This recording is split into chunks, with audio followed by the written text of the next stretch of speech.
Hello guys, आज आम्ही veg biryani खात आहे. दाल तड़का, पनीर मसाला और एक पापड और एक तंदुरी रोटी खात आहे. आज आम्ही इकडे एका हॉटेलमध्ये आलो आहे.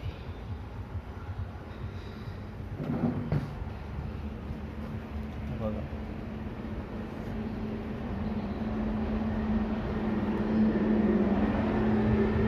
छान हे दाल तड़का आहे, हे व्हेज बिर्याणी, एक पोळी, कढाई, पनीर मसाला खात आहे. माझा व्हिडिओ चांगला लागला तर लाईक करा आणि शेअर करा. बघा आम्ही आता